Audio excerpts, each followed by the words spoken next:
Few have moved so seamlessly between East and West as Donnie Yen. From Hong Kong's kinetic choreography to Hollywood's spectacle, he's excelled in every arena, with perfect kicks, sublime punches, and acting that competes with any powerhouse actor. He might well be the best ever action star. But despite this, he isn't exactly a household name in Hollywood. So, why not? How is a man who's done Star Wars, John Wick, and Ip Man not the first name on everyone's tongue? Donnie Yen was born in 1963 China. His mother, Bo Sin Mark, was a renowned martial artist who later founded a school in Boston, and Yen moved there when he was just 11 years old. His mother taught him wushu from a young age, but he was also drawn to Western pop culture, Bruce Lee films, hip-hop, breakdancing, and later on, bodybuilding. In his late teens, Yen decided to move back to China to learn at the Beijing Wushu Academy, the same elite school that Jet Li attended, where he refined his technique and his discipline. And after 2 years, he went back to the US. So if you're keeping track, there's China to the US, then US to China, and then China to the US. And he was only in his early 20s. His ear miles must have been popping. That's not funny. But it was his latest trip where he caught the attention of a person who's featured in this series more than anyone else, Uwais, who saw potential in him and decided that he'd be great for the 1984 movie Drunken Taishi, and not just as the sideman, but as the lead.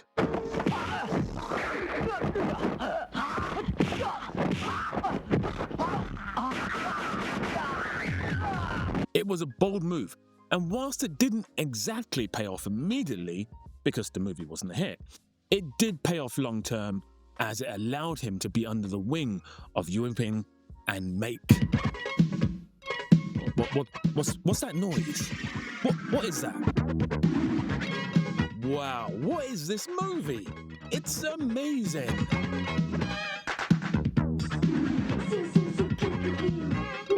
This movie is called Mismatched Couples. It was made in 1985, and it was jumping off the trend of breakdance in popular culture at the time, but blending in some kung fu for good measure. A year prior to this, the US smash hit Breakin' was released, and Mismatched Couples was definitely trying to reach for some of the same Breakin' success. you get it? Breakin' success? That's not funny. But the movie wasn't a success either, and honestly, 40 years on, it's really not hard to see why. So it's 1985, leading 2 movies, both directed by the legendary Uwais. Only success and fortune ahead, right? You're goddamn right. Wrong. Because it seemed like Mismatched Couples kind of put a nail in his leading man coffin. Because what followed was a pretty barren couple of years, mainly hustling in small Hong Kong films and TV roles. But it seemed like after a promising start, his flame had just burnt out. Until 1988 rolled around and Yen got his first major action starring role. The movie, also directed by Uwais, was more gritty and more adult than any of the 2's previous movies. The choreography was raw, fast and furious. Nope, not you. It was raw, fast and furious, relying less on Uwais' typical wire work. You see, in the mid to late 80s, Hong Kong movies had moved away from the traditional kung fu movies that dealt with themes of masters, students, and fights in fields, to more of a contemporary guts and grits with guns. One of the key filmmakers of the age was John Woo, who made A Better Tomorrow and The Killer with Chow Yun-fat. Both were game changers in Eastern cinema and in Hollywood cinema. And yeah, I know this wasn't a John Woo film, before you tell me in the comments. Tiger Cage was aping that style. However, maybe due to the kung fu element still being quite prevalent against the more gritty John Woo movies, this movie wasn't a huge success, but it did give a 25-year-old Donnie Yen a platform to work from as a less breakdancing and more serious action-fueled lead actor. But it wasn't until 4 years later that he truly had his glow up. I look good. Once Upon a Time in China 2 was a special movie. Donnie Yen versus Jet Li, their first time on screen together. Jet Li was already by then an established star, having starred in Once Upon a Time in China and Shaolin Temple. A decade earlier, he'd forged his way into mainstream success in Asia throughout the 80s. He was the face of a new wave of heroic, patriotic martial arts. Young, graceful, and disciplined. Sort of a post-Bruce Lee archetype. And with Yen and Lee basically being the same age, with Lee being slightly older by just 4 months, they were on the opposite sides of success. This movie almost leveled the playing field. It is widely recognized as the best in the series and was a huge commercial hit too. And even though he technically played the villain in this movie, it turned him from a promising name into a recognized force. And a year later, Iron Monkey really pushed him into full stardom. Working again with Yu Bing, the movie saw the director going back to what he did best. Those 80s Hong Kong movies with guns were now out of style, and the success of the Once Upon a Time movies saw a return to the more traditional Hong Kong Kung Fu movies. Iron Monkey is truly one of the best Kung Fu movies, and Yen's skills are on full display.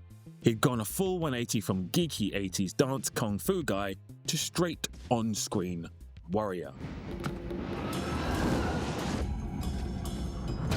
Now, the movie wasn't huge upon its release, but by the time 2001 rocked up alongside Tarantino, it certainly was, because he issued a re-release which would make the movie huge. But let's go back to the 90s, because Yen was only just getting started. Michelle Yeoh was the next star he would work with on Wing Chun, more of a romantic kung fu movie, but good, and another Yu Ping movie. Again, as a lead, the movie wasn't a huge success, but it did show that Yen could be more than just a kicking and punching dude. He could also be a charismatic lead too, with some touching and funny moments. And he continued the comedy by appearing in The Saint of Gamblers in 1995.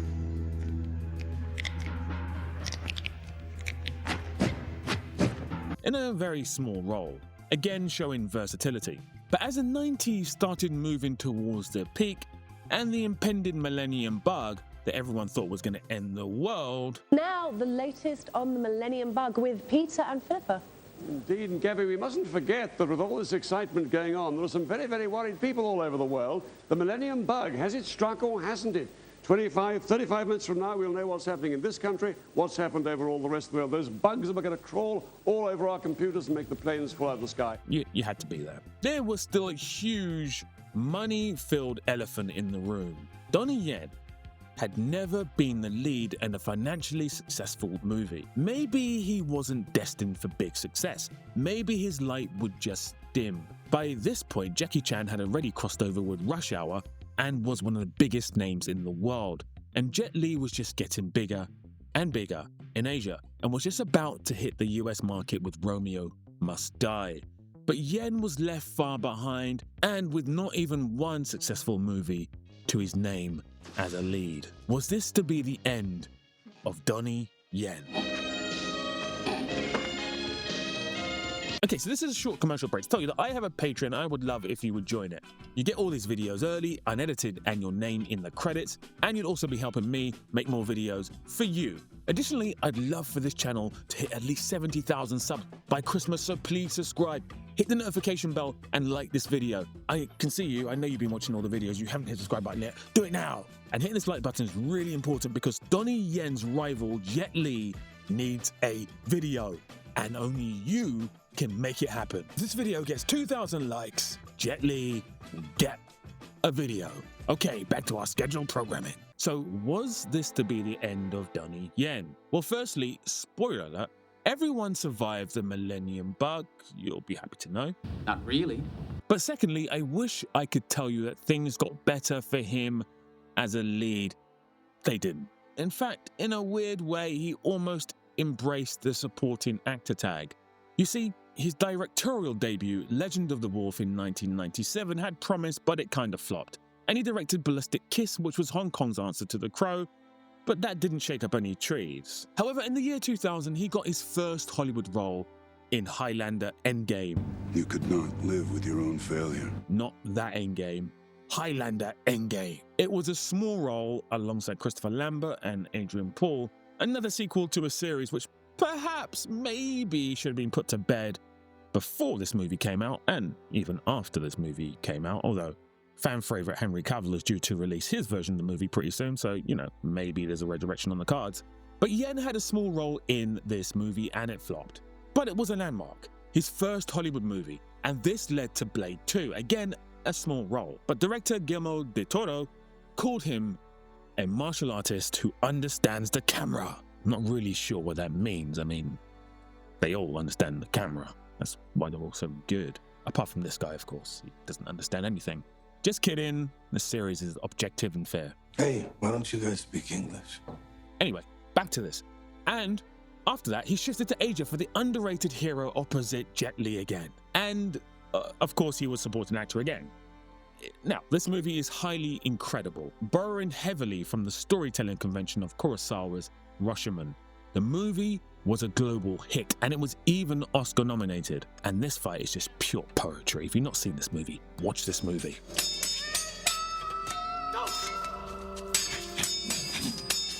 And from there, he did Shanghai Nights in 2003 as the villain, Wu Chao. Now, again, this was a supporting role, but the movies were getting bigger, and his face was becoming more and more recognizable worldwide. And all of this led to him maybe trying one last time to be the lead actor with success. In 2005, he teamed up with Wilson Yip for a career-defining movie. SPL, Sha Po Lang, is a movie in which Yen choreographed everything himself, fusing traditional kung fu speed with MMA realism.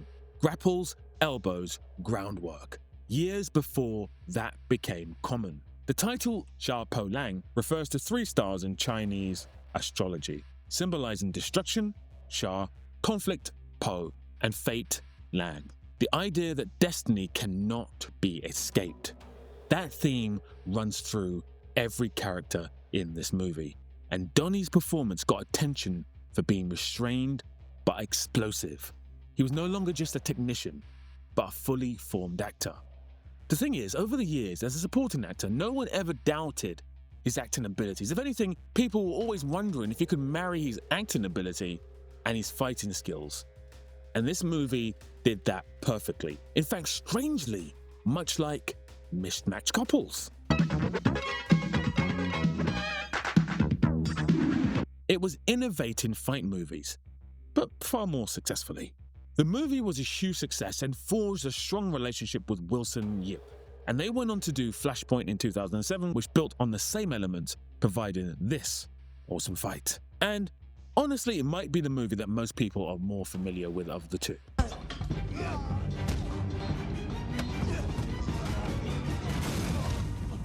Then perhaps the movie he'll most be remembered for forever, Ip Man, was released in 2008.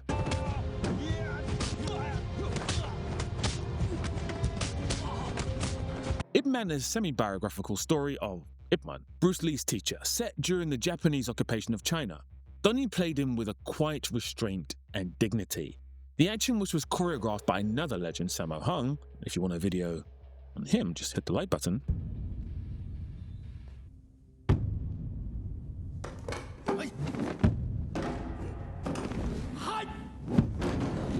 Is crisp, not flashy, and brutal, one might say. Now, this was the marrying of Donnie Yen at his peak, acting and fighting-wise, Wilson Yip directing at his peak, and Sammo Hung. The movie was a massive success in Asia and worldwide. It spawned 3 sequels, and unlike most movie sequels, these sequels are actually damn good.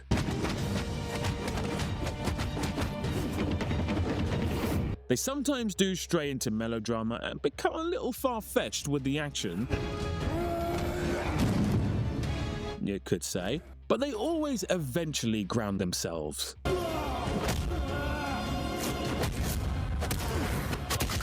These movies were enough to keep Yen occupied in Asia for many years, as he done loads of successful movies during this period as the lead. And by the time Ip Man 3 and this fight came along,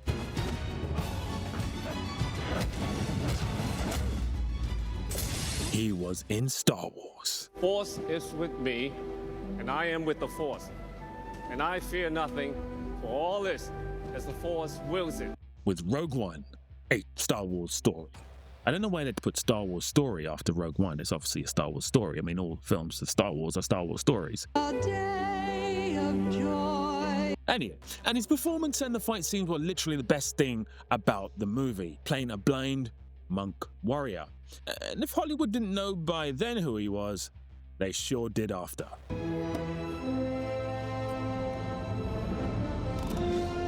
During this period, he had turned down roles in The Expendable 2, Crouching Tiger, Hidden Dragon, Sword of Destiny, and Aquaman, and most of these refusals had been done deliberately. You see, he now recognized that he was an elite actor worldwide and could control his career and how it would pan out. In relation to his refusal to do Expendables 2, Donnie said that he didn't like the script and didn't want to play just a generic Asian fighter without depth. He'd been vocal about not taking on stereotypical or one-dimensional roles. For Rogue One, he had a key hand in shaping the character, who was originally written rather bland and probably similar to Ip Man. He was the one who suggested making the character blind and giving him that mischievous, almost spiritual confidence. The "I am the one with the Force" mantra and wry humor were his touches. Is your foot all right? And that takes us nicely to this guy. Me too. John Wick 4 was released in 2023 or 2023. Depends how you want to say it, really.